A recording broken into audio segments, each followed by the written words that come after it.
Chris Winkler was born in 1963 and participated in nearly every youth sport as a young boy. But when he began swimming competitively at the age of 6 is when others realized that Chris Winkler was going to be an extraordinary athlete. Well, what I remember about Chris, he was always fast, was a big kid, and he was very coordinated.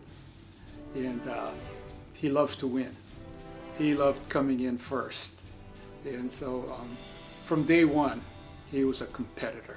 He won countless meets for the Max Swim Club over almost a decade while setting several records, most of which weren't broken for over 20 years, as well as achieving one of the nation's best times in the 200 medley relay for his age group. I think he was my best swimmer. Yeah, he was one of my better swimmers. He was about the best in the state. Winkler was also standing out in other sports as well, made evident by being a Little League All-Star in baseball, along with a punt, pass, and kick champion in football. His skills on the football field only improved each year from his time on the Mac High varsity team beginning as a sophomore in 1978. Playing quarterback and defensive end, Chris used his intellect and quickness to help lead the Grizzlies to 2 winning seasons despite injuries to key players and a tough league. He ended his football career by achieving the Junior MVP award and Team MVP as a senior, as well as being selected to the All-League First Team and All-State All-Star Shrine Team. He had tremendous quickness as far as being able to move, and he was a person that if you said, do this, he did it a little bit better than you asked him to do. Therefore, calling plays was nothing for him. He would come off the field and he'd say, Coach, this looks like this might go. So either we'd run it by Coach maybe, or I'd just say, go ahead and do it because of his natural abilities. And every kid on the team respected him because of his athletic prowess on the field. His unmatched athleticism and hand-eye coordination served him well in baseball, as Chris was again on the varsity team all 3 years.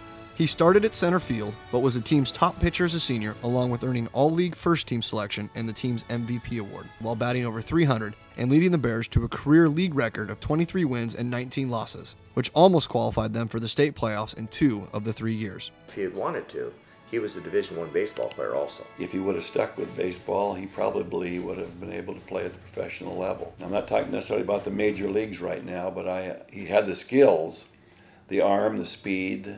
He could hit, had all the things that go with what it takes to play at that level. As a sophomore in the winter of 1978, Winkler had to make a tough choice between swimming and basketball. Until then, he was able to work out his schedule so that he could excel in all 4 sports instead of just 3, but playing at the varsity level was a full season commitment.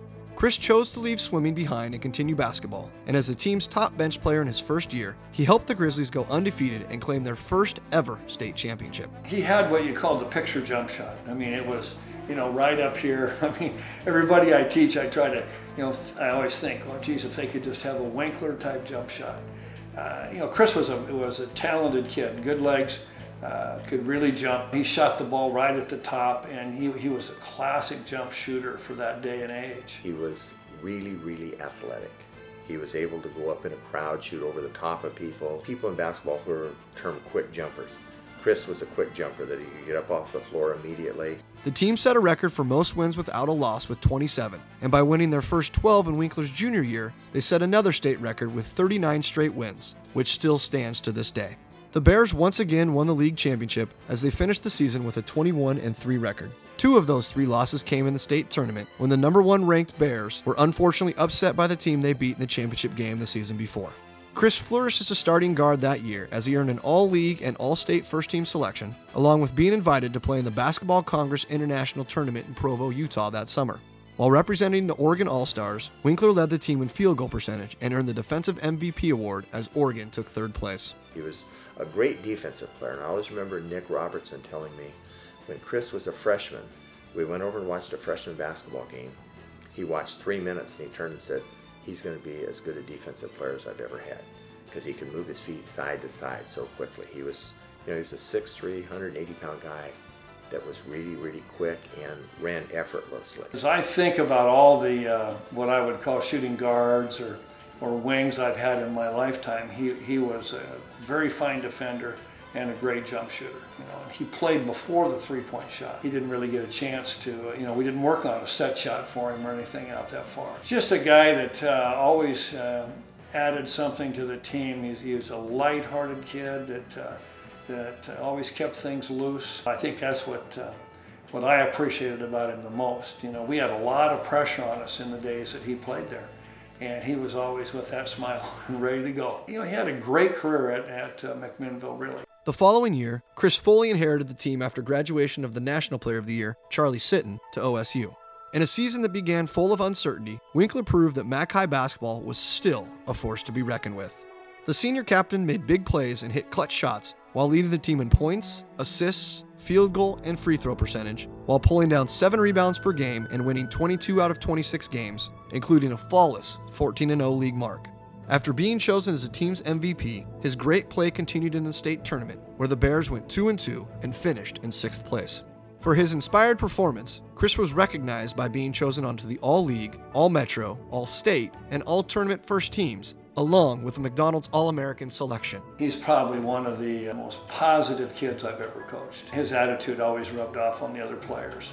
You know, he played on teams with strong personalities with Charlie, and he got to play on some great teams, but he also was a leader in his own way. And he wasn't just a basketball player. You know, he was a very fine 3-sport athlete. As an amazing high school basketball career ended, which included 3 league championships, 1 state championship, and a career winning percentage of over 90%, another one began as Chris accepted a full athletic scholarship to compete on the court for Washington State University. So after graduating from McMinnville in 1981 as the student body president, male athlete of the year, and Oregon Scholar Athlete of the Year, Winkler went to Washington State to become a Cougar while majoring in chemical engineering with a minor in math.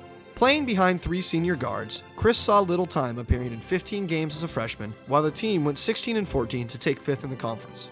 He acquired valuable experience playing in the Pac-10, and in the following season, it truly showed, as Chris earned the spot of starting combo guard, which meant he filled in at both the point and scoring positions, and he would never give up his starting spot. Playing alongside future NBA journeyman Craig Elo, Chris and the Cougars blossomed into the conference's second-best team while boosting their record to 23-7 overall. Having lived with Chris, I got to know Chris very well. He was a great student. He took his studies seriously. When I was over on my bed goofing around looking at the TV or something, Chris was always studying. And those habits were the same thing on the floor for him.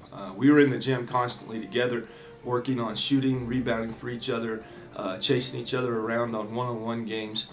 So Chris' work ethic was very, very good, and I was impressed because he could have just, packed his tent and gave up after his freshman year, having not played that many games. But he stuck with it.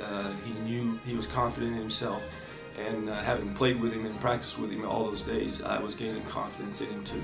Voted as the team's most improved player that season, Winkler came up big for Wazoo on countless occasions, scoring 20 points in 24 minutes against Montana State, making the game-winning free throws at Oregon, and stealing and scoring against Washington in the final seconds of a double overtime game for the win, just to name a few. After beating UCLA at the buzzer in the Pac-10 championships, their trend of winning close games continued into the NCAA tournament as the Cougars upset their first-round opponents from Weber State. In the second round, Virginia's 7'4" Ralph Sampson blocked 4 shots and Wazoo's advancement into the Sweet 16. Regardless of the loss, the school still recognizes this 1983 team as one of the best they've ever had, winning more games than any other in over 40 years. Even though the Cougars' success would not be the same in the following 2 seasons, Chris continued to elevate his game by leading the team in free throw percentage, while being second in scoring and third in assists. In a 10-game stretch, he scored in double figures 9 times, with a season high of 19 coming against the University of Oregon. He shot almost 50% from the field while pulling down over 2 rebounds and stealing the ball once per game to finish off a great junior year. He would unfortunately have to redshirt the following season due to a broken collarbone he obtained after only playing in 6 games. Not allowing his collegiate career to come to a premature end, Winkler worked hard to rehab and replicate his previous play now as a 5th-year senior. The team captain once again averaged double figures in scoring while leading the team back to respectability with a .500 record. In fact, leadership had perhaps become the best facet of his game, as Chris took it upon himself to mentor the younger players in order to prepare him and the university for the future. I talked to Raveling a lot. He was a good friend, and he said, Winkler was one of the great locker room guys. I mean, he could keep everybody up.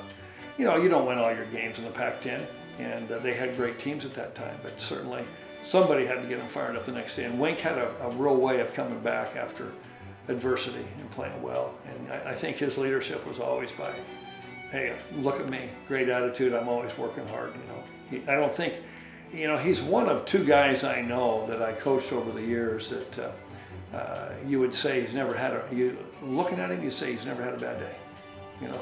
So I think that's probably the way I would describe Chris Winkler, as a guy that's never had a bad day.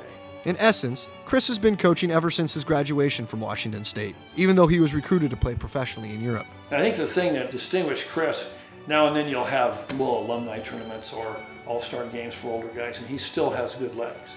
I mean, he can still move a little bit. You know. Most guys get over 40 and they can't move at all, you know. So he always had the good young legs, really did. Not many guys could stop on a dime like he could and go straight up. He now lives in Beaverton and has been coaching basketball for the last 18 years, 7 of which as a co-founder of McMinnville's State Champ Hoop Camp, which has raised over $15,000 for MHS basketball. I've watched his teams play, and they have good purpose, and they play defense hard like he liked to. He's not a guy screaming at anybody. That would not be his style. I think kids really love to play for him. I've watched his teams play, and when he coaches, he has fun. He still has that nice smile on his face. He's always been a very good competitor, but he's always kept things in perspective. He competes hard, he has fun while he's doing it. It's not a war. When the game's over, the game's over. And I don't think that's ever changed since when he was about 9 years old. I saw him play for the first time. And when I watched him play in college, he was still the same as he was as a 9-year-old, a kid that really, really had fun while he played. The main thing that sets Winkler apart was athletic ability, but his great attitude. That was always the same every day and is still the same today. So, you know, you put that combination together and you got a great person. You know, he ends up giving back now as a coach. I mean, you don't coach for money, you know. He still competes on the hardwood in various city league tournaments to this day, and along with participating in several marathons and triathlons, one of McMinnville's best all-around athletes is not showing any signs of slowing down.